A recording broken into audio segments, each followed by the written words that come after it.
Welcome to the Dirty Sports Podcast. Now it seems like a lot of these kind of old school, hard ass, military style coaches, they show up, doesn't work out, and they're gone because too many guys the culture's are like, changing. Yeah, like anything. Too many guys are like, it's no, a very old, this isn't for me. Like you said, that old military, Parcells, Lombardi era, those type of guys, even Coughlin. I think Coughlin had it at first. His first couple years in New York were rough, and the reason why is because they were like, "Who the fuck you talking to? Like, we're grown men, And he was like, "Oh, I come from And it was like Strahan and Tiki were like, "We don't give a fuck, homie. Like, listen, you're our coach, and we're gonna respect you, but you have to allow us to be men." You know what I mean? You can't. That's the storyline that came out in New York was the Strahan is getting fined for being on time. Because he's not 5 minutes early. TC time. He's got he turns and then all the clocks back. they even said a couple of years later it was like he changed and started respecting us more, and we started playing for him more. And there you go. And now so 2 had to Super have Bowls. that conversation, absolutely. And you see what happened. And people, and they love Coughlin. And what they love him because they're like, yo, he treated us like a man, and I do appreciate that. I didn't have the best personal relationship with Coughlin, but I always respected the fact that he treated those dudes like men, and he told them what it was.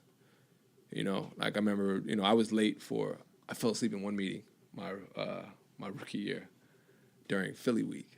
Now I'm a scout. You're like, well, I was also playing safety on the scout team too, so I'm a little tired. Oh, it didn't matter. So what? Yeah. And during Philly week, come on now, I fell asleep. And I fell asleep to the point that I had my shoes kicked off. And you know how you sleep and you hear something, you're like, I know they ain't talking to me. And he was like, Grant, wake the fuck up. Lights on. And I'm like, oh. He's like, are you fucking kidding me? It's Philly week and you're sleeping? I'm like, shit. He's like, get the fuck out. He's like, until you want to be in here and you ready, get the fuck out of here. And so I went to go grab some water and I came back. And then we went into our team meeting.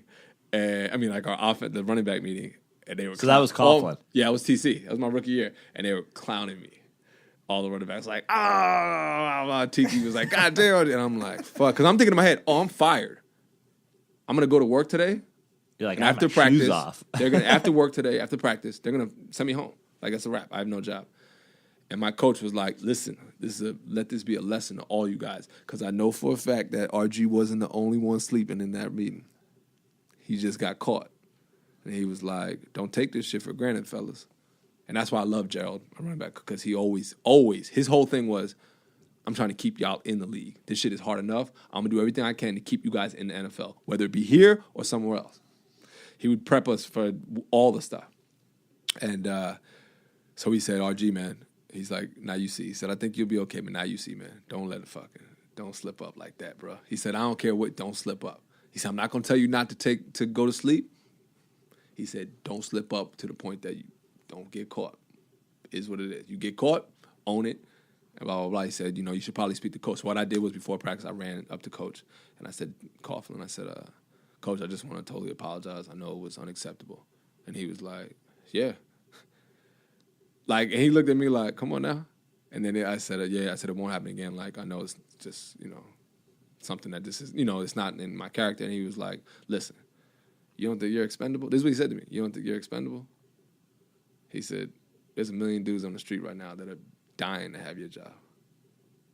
He said, don't get too comfortable, bro. He said, we can pull somebody in anytime. Keep your shoes on. And I was like, man. I said, you're absolutely right. I understand that. And then he was like, all right, let's go to practice. So I went to practice. Yeah, it was cool. But it literally was like, yup, and that's the truth. There's no lie about it. People might not want to hear that. They want to, nah, I'm not in there. Don't sugarcoat. That's what it is. That was straight shooter. Straight shooter all the way. Keep it moving. Welcome to the Dirty Sports Podcast.